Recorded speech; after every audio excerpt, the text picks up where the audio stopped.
दोस्तों आज हम बात करने वाले हैं बहुत ही famous book the power of silence के बारे में, जिसे रॉबर्ट कार्डिनल सारा ने लिखा है।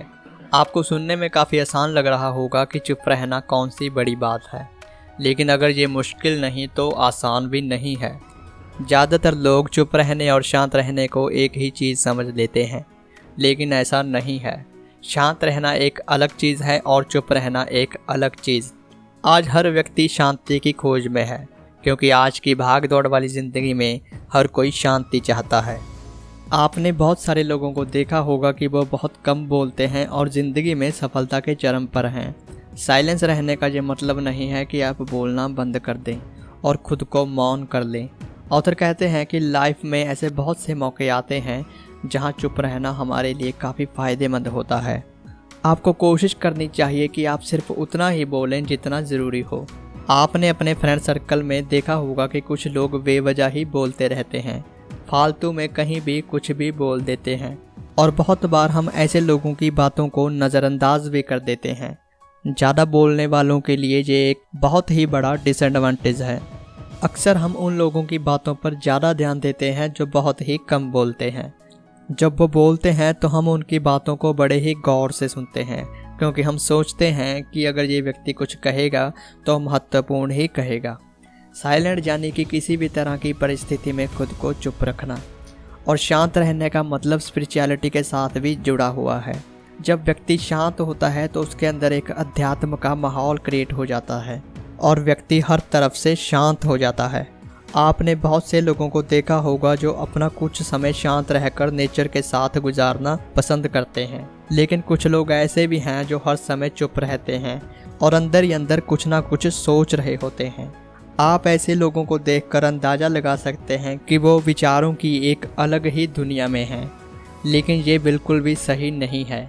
कुछ लोग कुछ चीज़ों को लेकर खामोश हो जाते हैं, वो एक गहरी चिंता और डिप्रेशन में चले जाते हैं। इसलिए इस तरह से चुप रहना सही मायनों में चुप रहना नहीं होता। अगर आप एक अच्छे लिसनर हैं तो ये आपका एक अच्छा गुण है, क्योंकि पहले सामने वाले की बातों को सुनना चाहिए और फिर बाद में उसका अच्छे से जवाब देना चाहिए। चुप रहना एक बहुत शक्तिशाली चीज़ है, लेकिन कुछ लोगों के चुप रहने के कई कारण हो सकते हैं, जैसे चिंता, डर, और कुछ लोगों में आत्मविश्वास की कमी होती है, जिसके चलते वो चुप रहते हैं।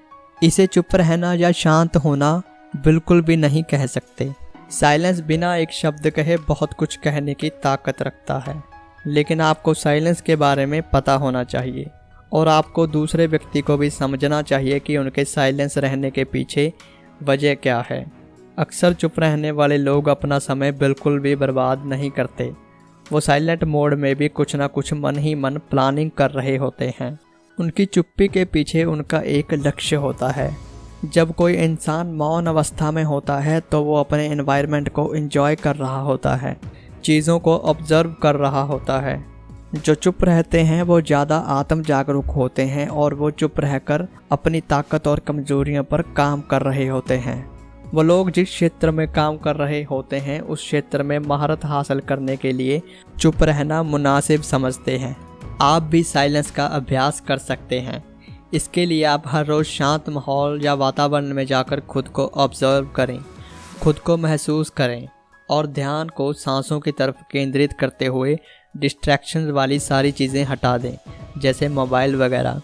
अपने मन से सभी तरह के डर निकाल दें और कुछ भी ना सोचें, सिर्फ प्रकृति को महसूस करें। आप पूरी तरह से शांत और हल्का महसूस करेंगे। क्या आपने कभी ध्यान दिया है कि सफल लोग इतने शांत क्यों होते हैं? सफल लोग अक्सर शांत रहकर जानकारियों को स्टोर करने के लिए कुछ समय एकांत में बिताते हैं। शांत रहकर लोग दूसरों की बातों को बहुत अच्छे से सुनते हैं और तब तक जवाब नहीं देते जब तक उन्हें जवाब देना ज़रूरी ना समझें। शांत रहने वाले लोग अपनी लाइफ अधिक सचेत होकर जीते हैं और उन्हें पता होता है कि लाइफ में क्या ज़रूरी है और क्या नहीं। आप भी अभ्यास कीजिए शांत रहने का। शुरू में थोड़ा मुश्किल होगा, लेकिन बाद में आपको इसकी आदत हो जाएगी। दोस्तों, आपको इस बुक समरी में क्या सीखने को मिला हमें कमेंट करके ज़रूर बताएं, और ऐसे ही अच्छी किताबों की समरीज़ के लिए हमारे चैनल को सब्सक्राइब कर लें। तो मिलते हैं एक और नई बुक की समरी के साथ।